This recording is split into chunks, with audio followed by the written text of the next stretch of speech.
Quelquefois, je passe devant de petites boutiques, dans la rue de Seine, par exemple. Ce sont des antiquaires, de petits bouquinistes ou des marchands d'eau forte aux vitrines trop pleines. Jamais personne n'entre chez eux, ils ne font apparemment pas d'affaires. Mais si l'on y jette un coup d'œil, on les voit assis, toujours assis, lisants et insouciants. Ils ne songent pas au lendemain, ne s'inquiètent d'aucune réussite. Ils ont un chien qui est assis devant eux, et frétille de bonne humeur, ou un chat qui agrandit le silence en se glissant le long des rangées de livres, comme s'il effaçait les noms du dos des reliures.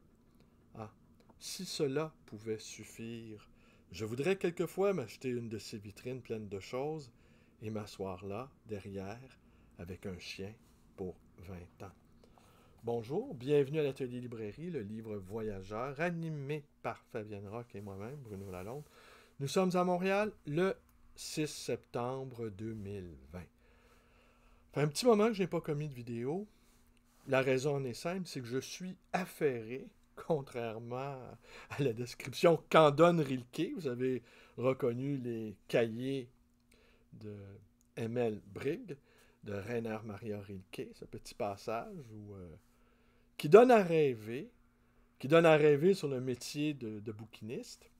Mais pandémie oblige, confinement, déconfinement oblige, j'ai été très occupé ces semaines dernières à- non pas à relancer la librairie, mais à la repositionner. Alors, on a créé des aménagements dans la librairie, on a changé des sections, on a créé un espace pour les enfants. J'en ai profité pendant cet arrêt-là, ça faisait très longtemps que je n'étais pas arrêté, pour voir comment je continuais mon métier. Alors donc, mes activités de petit commerçant ont été très prenantes, ce qui explique pourquoi, en partie, je n'ai pas commis de vidéo. L'autre raison, c'est que j'ai jugé que j'avais rien à dire. Hein? Quand on n'a rien à dire, on se tait.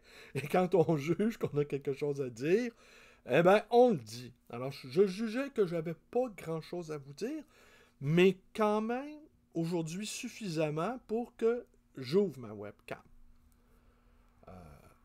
Oui, voilà, j'ouvre ma webcam. Je voulais vous parler des assistés sociaux. Oui, je voulais vous parler des assistés sociaux parce que ça m'a frappé pendant cette période-là où les divers paliers gouvernementaux ont élaboré des stratégies de relance économique. Eh bien, les assistés sociaux, pas un mot sur eux, nada, ils n'existent pas. Mais pourquoi n'existent-ils pas à ce point-là les 300 000 ménages? Et 300 000 ménages, c'est environ, parfois, 2 personnes par ménage. Un ménage ne peut pas être un ménage tout seul.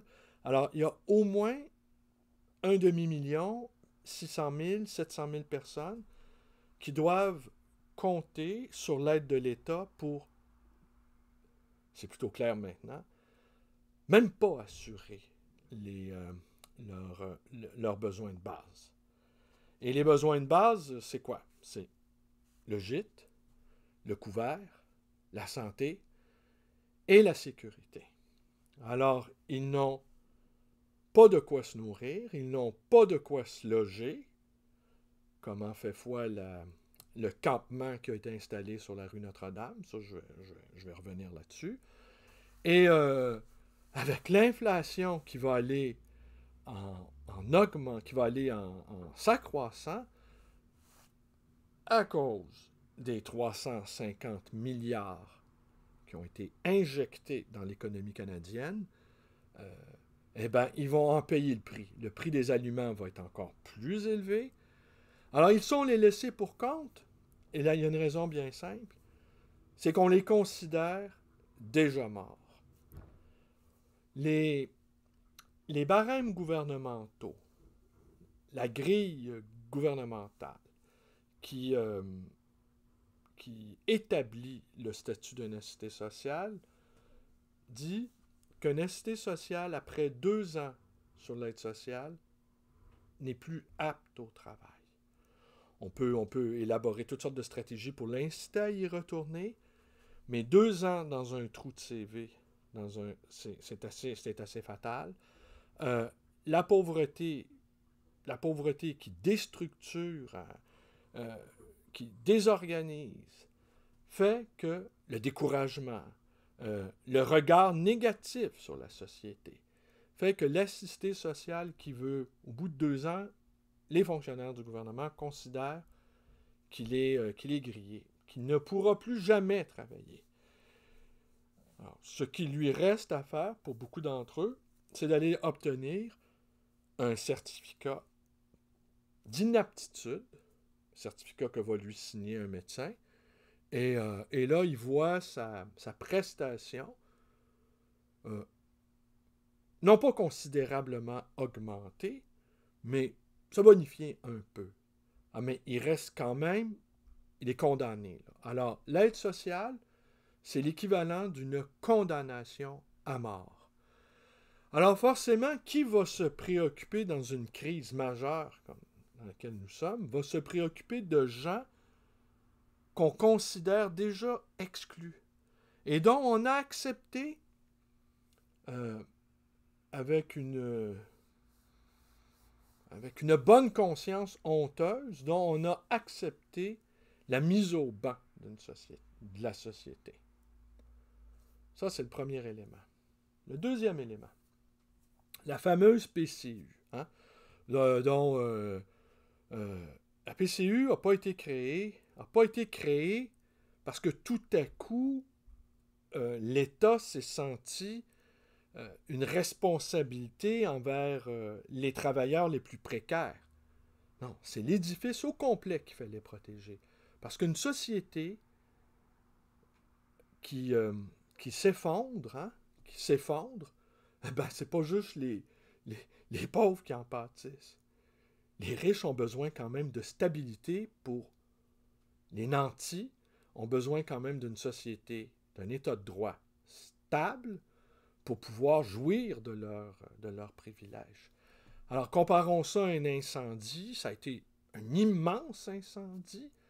Et il a fallu éteindre le feu avec des milliards et des milliards de dollars, 350 milliards de dollars au Canada, faisant que la dette canadienne est passée de 700 milliards de dollars à 1000 milliards.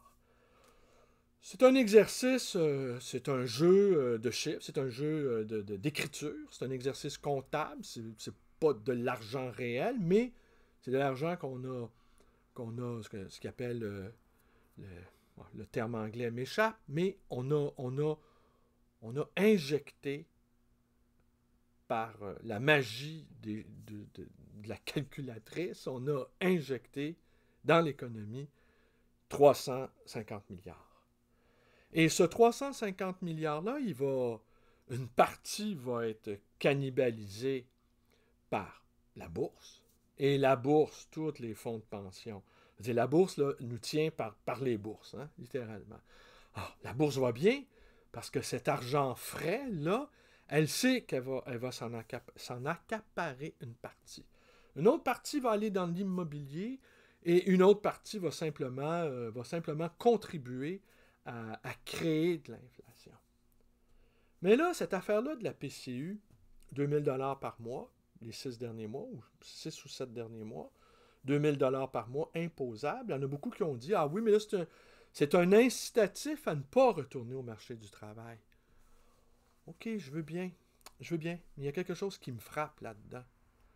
C'est que ce sont des centaines de milliers dans le cas du Canada, je pense qu'il y a eu, là, ça a beaucoup baissé, mais au début, il y a eu quelque chose comme 8 millions là, sur une population d'à peu près 35 millions, qui ont reçu cette première tranche de 2000 $. 8 millions. Et là, je pense qu'il y en a la moitié à peu près qui sont retournés au travail. C'est des chiffres à vérifier. Mais ce qui frappe, c'est qu'une société, qu'elle soit canadienne ou québécoise, hein, les deux ensemble, canado-québécoise, eh bien, pour fonctionner, a besoin de centaines de milliers, voire de millions, hein, les chiffres sont là pour le dire, de travailleurs pour fonctionner. De travailleurs qui travaillent comme des fous et ne sont pas capables d'assurer ni le gîte, ni le couvert. Alors ça, c'est quand même incroyable. On en arrive à dire, et là, ceux qui blâment la PCU, jugeant qu'elle n'est pas un incitatif au travail. Alors, c'est quoi l'incitatif au travail? C'est que tu es prêt à la gorge, tu es dans la misère, tu as le couteau sous la gorge. C'est ça un incitatif au travail? Tu n'as pas le choix, c'est marche ou crève. C'est ce qu'on appelle un incitatif au travail. Et une société qui a besoin de gens qui travaillent comme des fous pour rien, eh bien, c'est une société qui ne fonctionne pas.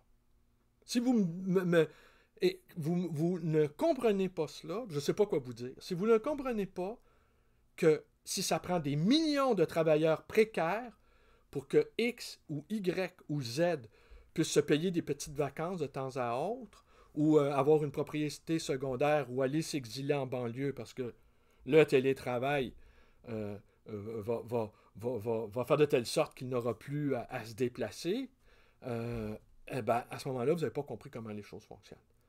Et une société qui a besoin de millions de gens qui sont surexploités pour à peu près fonctionner, ben, je vous le dis, ça ne fonctionne pas leur affaire. Alors, une des conséquences de cette pandémie, c'est que Montréal est devenue une ville, sur le plan du logement, est devenue une ville inabordable. Et quoi qu'en dise la mairesse Plante, qui s'est dite sensible au sort du campement qui a été installé sur la rue Notre-Dame, parce que ça aussi, c'est un méchant symbole. 44 tentes, une société, une micro-société qui s'est organisée, embryonnaire, avec des gens qui surveillent. On aurait démantelé, semble-t-il, un bordel, une tente. Alors, on recrée sur les abords d'une autoroute, aux abords d'une autoroute, oui, dis-je, on a recréé un peu comme la fondation d'une ville dans le Wyoming. Vous voyez un peu? Une organisation extrêmement embryonnaire, c'est même pas des baraquements, c'est des tentes avec des gens qui se chargent de la sécurité, bon, des fonctionnaires, des travailleurs sociaux qui vont veiller à ce que tout se déroule dans l'ordre, des policiers qui vont y faire quelques patrouilles pour assurer la sécurité, quatrième élément d'une société qui peut se dire civilisée, hein? Mais je ne suis pas sûr qu'une société mérite le terme de civilisation quand on a besoin de millions de travailleurs surexploités pour fonctionner. Je ne suis pas sûr que le terme de civilisation s'applique là. Et là, ça devient un symbole, mais ça ne devient pas qu'un symbole, parce que c'est foutu 350 milliards là, qui était nécessaire d'injecter dans l'économie réelle, vont avoir des effets secondaires. Augmentation du coût des loyers, augmentation de la nourriture. Et là, ça devient intéressant, c'est que les 300 000 ménages assistés sociaux, les 600 000 personnes qui sont condamnées à mort, qui ont été condamnées à mort, eh bien, les gens, quand ils vont quitter, quand ils ne recevront plus la PCU, si l'économie ne revient pas vite, là, hein, qui n'auront plus la PCU ou qui ne seront pas admissibles à l'assurance emploi, eh bien, ces gens-là vont aller vers l'aide sociale. Et ces gens-là qui ont l'habitude de travailler et qui n'accepteront pas le stigmate de la cité sociale, qui n'accepteront pas cette mise à mort-là. Et là, c'est une autre chose qui m'horripile. Mais qui m'horripile, vous ne pouvez même pas imaginer à quel point ça me révolte. En envie, sur les divers radios, on entend une allusion, on ne pourra pas sauver tout le monde. Alors ça, on répète ça comme un mantra. On ne pourra pas sauver tout le monde. La personne qui propose cet énoncé-là, de « on ne sauvera pas tout le monde », je ne crois pas qu'elle a en tête qu'on parle d'elle, là, ici. Mais cette capacité-là de faire abstraction de la misère humaine, de faire abstraction des souffrances qu'est le travail forcé, hein, parce qu'il faut le dire, ce sont des travaux forcés, quand tu travailles 50 heures par semaine et que tu n'arrives pas à vivre, je m'excuse, c'est de l'esclavage, à minima. Et en plus, tu te fais faire la morale par un paquet de gens qui sont des privilégiés, qui disent « Ouais, mais si tu avais fait les études, écoutez, si tout le monde avait fait des études comme vous, là, eh bien, vous ne travailleriez plus non plus. » C'est pas compliqué. À partir du moment qu'un modèle n'est pas universalisable, il est caduque. Alors, si tout le monde avait fait des études, eh bien, il n'y aurait plus personne nulle part pour faire les humbles tâches dont vous êtes fort heureusement, je m'inclus là-dedans, occupés, dont on vous a épargné. Vous avez été épargné de tout ça. Vous avez été épargné d'aller aux mines, vous avez été épargné d'aller au Tim Hortons, vous avez été épargné. Alors, ce campement-là, oui, je vous disais, Valérie Plante, c'est dissensible à leur sort, mais le foncier, à Montréal, augmente. Et avec le foncier, dit augmentation de taxes. Et là, ce qui va se passer, c'est qu'évidemment, on sait qu'il va y avoir beaucoup de petits commerçants qui vont, eux aussi, être mis à mort. Mais les petits commerçants, pas grand monde ont de la pitié pour eux. Et puis, je comprends très bien. C'est que ce sont des gens, généralement, soit c'est du système D, c'est mon cas, ou soit ce sont des gens indépendants qui n'avaient pas envie qui n'ont pas eu envie de faire des études, qui n'ont pas envie d'être fonctionnaires, qui n'ont pas envie, qui avaient juste envie de faire à leur tête. Ça existe quand même des gens qui ont simplement envie de faire à leur tête. Bon, c'était ma catégorie. Et moi, je m'attends pas à ce qu'on vienne me sauver, d'accord? Mais je supporte assez mal l'idée que des privilégiés énoncent ceci. On ne sauvera pas tout le monde. Alors, je reviens sur mes futurs assistés sociaux. Alors, imaginons le scénario suivant. Il y a 400 000, disons 300 000 ménages qui se rajoutent aux 300 000 déjà existants. Est-ce que vous croyez sincèrement que ces gens-là, ces nouveaux assistés sociaux-là, si l'économie ne redémarre pas, vous croyez qu'ils vont accepter comme ça là, d'être mis à mort par des gens qui clament qu'on ne sauvera pas tout le monde? Vous croyez qu'ils vont rester là comme ça sans rien faire? Là? Qu'ils vont... Non. Ils vont se fédérer.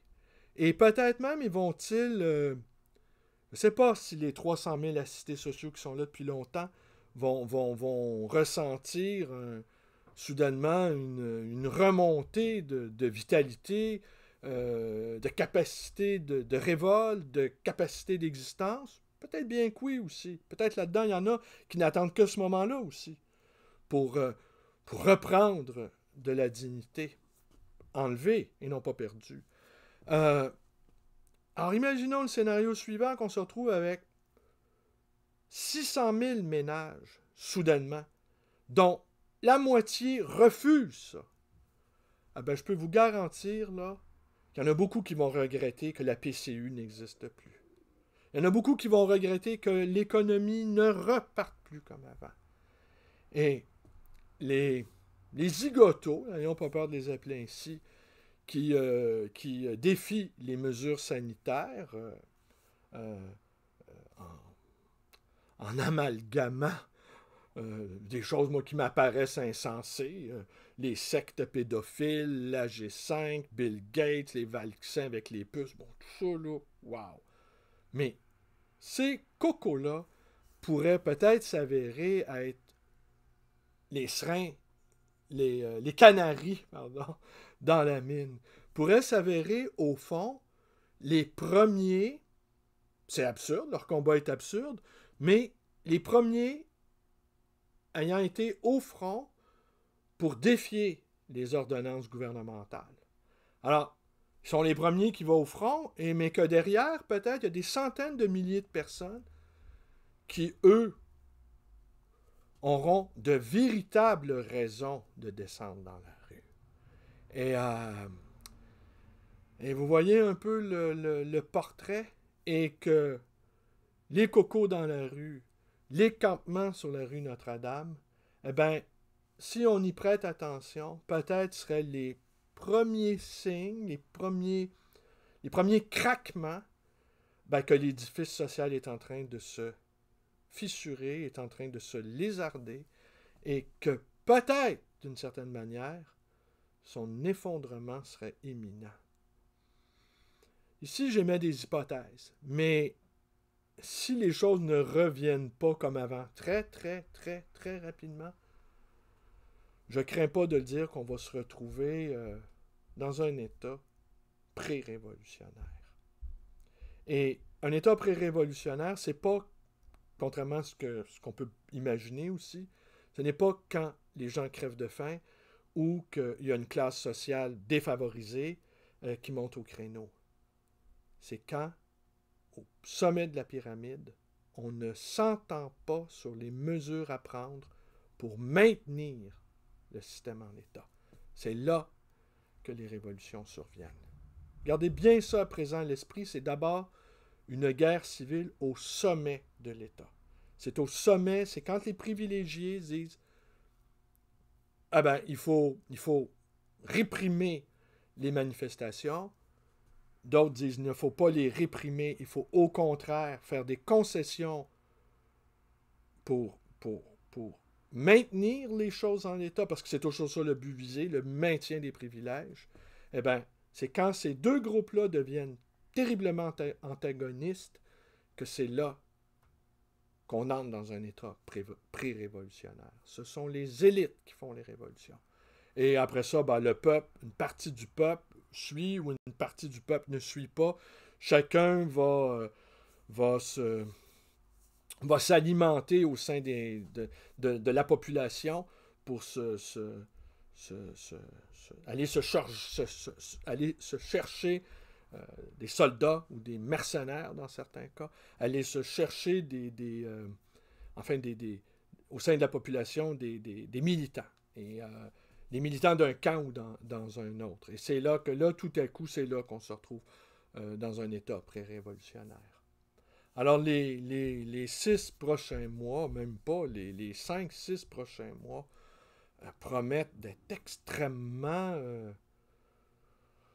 à la fois inquiétants, à la fois stimulants, parce que là, on vit soudainement dans des temps extrêmement intéressants.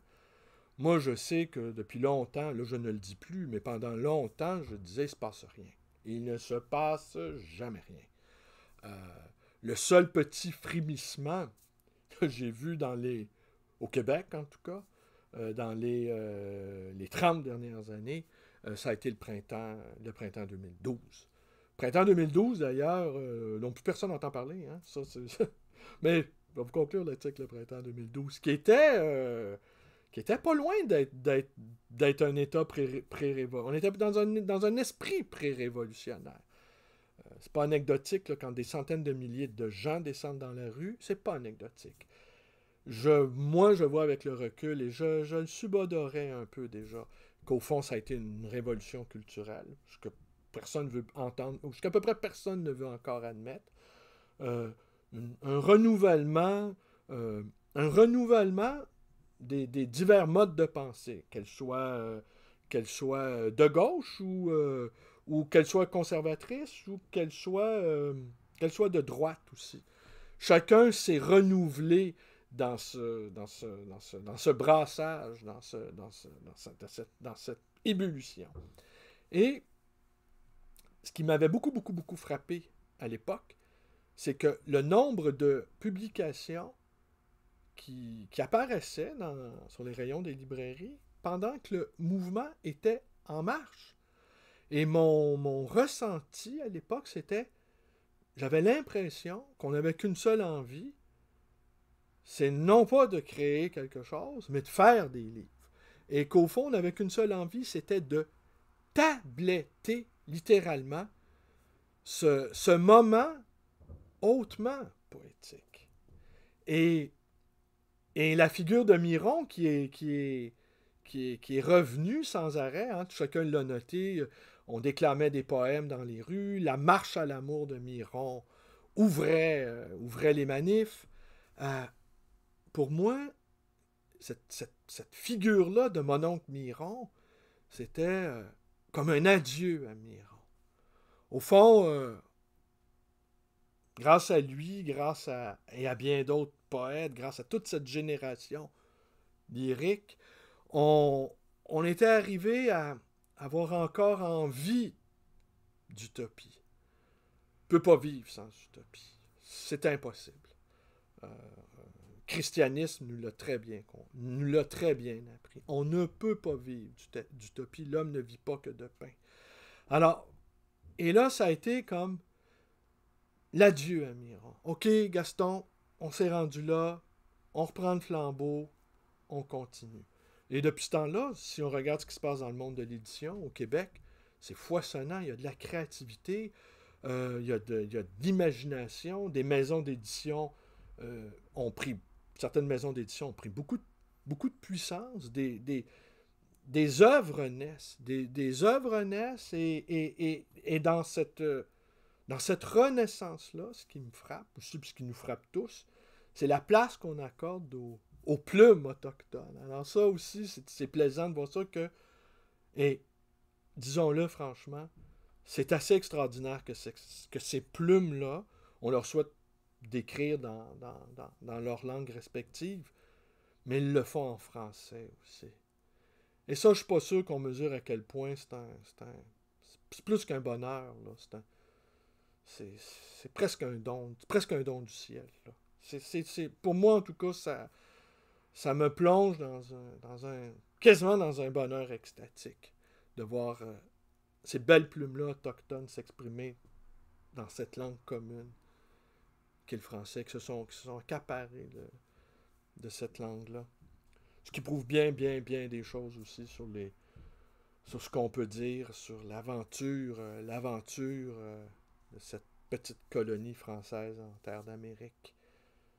Une aventure qui n'est pas sans zone d'ombre, évidemment. Et les zones d'ombre, on doit avoir le courage d'en prendre acte et de travailler on doit travailler avec les Autochtones pour que les conditions, mais les 11 communautés autochtones qui au Québec qui vivent, et leur manière de vivre et leurs conditions socio-économiques, elles varient tellement d'une communauté à l'autre. C'est pas homogène du tout, là. Mais on doit tout faire pour que ces communautés-là puissent s'épanouir avec nous sur ce territoire-là qu'on va toujours partager, quoi qu'il advienne, et pour les uns et pour les autres. Alors voilà, je conclus par l'adieu à Miron. Je ne m'attendais pas à vous dire ça, d'ailleurs. Mais je voulais vous parler de ça, des assistés sociaux. Les grands invisibles, même s'ils sont tellement invisibles, c'est même plus le peuple invisible, hein, pour apprendre le titre du documentaire de Richard Desjardins sur les Algonquins. C'est carrément, c'est l'invisibilité.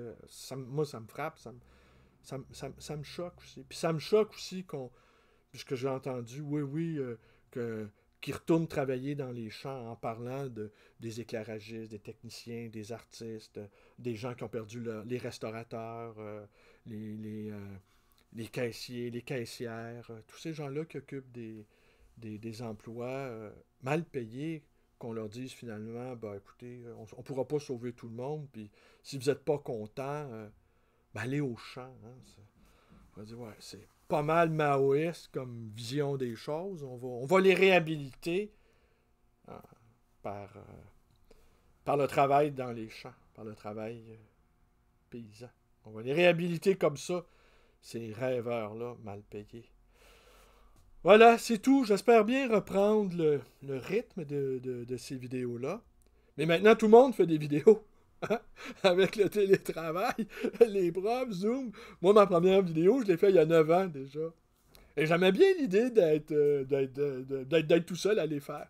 Maintenant, tout le monde va en faire. Peut-être c'est une des raisons pourquoi j'ai moins envie d'en faire. Hein? Quand tout le monde va là, il faut aller là. Ou faut aller là, ou faut aller là. Mais il faut pas aller là. Quand tout le monde va quelque part, ça y est, faut pas y aller. Sauf dans les restaurants. Hein? Comme disait Yogi Berra, personne va dans ce restaurant-là, c'est toujours plein. Non, un restaurant, c'est le contraire. Quand c'est plein, il faut y aller. C'est quand c'est vide, faut pas y aller. Imaginez les frigidaires, imaginez les plats dégoulinants avec des aliments des aliments flottants dans une sauce inquiétante sur les, sur les rayons des frigidaires. Imaginez ça. Normalement, il n'y a personne, vous regardez dans la vitrine, vous n'y allez pas. C'est la seule exception que je ferais. Il faut aller dans les restaurants quand il y a beaucoup de monde. On peut s'assurer de la fraîcheur de la nourriture. Alors voilà. L'adieu à Miron. Et puis c'est tout pour aujourd'hui. C'est possible que je revienne. C'est possible que je revienne pas. Mais il y a une chose par contre, c'est vrai qu'il faut que je vous dise. J'avais le trac avant de faire cette vidéo-là. Je pense que ça fait 2 mois que j'en ai pas fait. J'avais pas tant de choses à vous dire. Je pourrais vous parler des livres, je pourrais vous parler de la relance, je pourrais vous parler du voyage qu'on a fait, de toute urgence en France. Peut-être que je pourrais vous parler de ça demain, l'atmosphère, ce que j'ai vu dans les rues de Nîmes, ce que j'ai vu dans l'aéroport Pierre Trudeau, cette atmosphère. Je pourrais parler de Jean Sullivan. J'ai écrit un texte sur Jean Sullivan. La semaine dernière, Jean Sullivan, suite à justement une vidéo que j'ai commis à l'été 2012 sur un des ouvrages. Mais en fait, je parlais de... Oh, allez la voir si le cœur vous en dit. Mais résultat, un éditeur m'a approché pour écrire un texte dont je suis relativement satisfait, mais comme dit Fabienne, au fond, les commandes, t'es pas faite pour être commandé. Puis comme je suis tellement pas faite pour être commandé, ben ça fait de moi quelqu'un qui a pas envie de commander personne non plus. Alors voilà. Peut-être c'est ça aussi. Ça m'a stressé. Ouais, c'est un texte qui m'a stressé. Moi, je m'écris avec des involtures. Par contre, j'essaie de donner du poids à mes paroles. J'essaie de coïncider. Je pourrais parler de Raymond Roy aussi. Ah, je voyais peut-être que j'ai quelques sujets, finalement. On verra. On va essayer on va essayer de mettre de l'ordre dans cette tête enfiévrée. L'adieu à Miron. Allez, bonne journée à tous.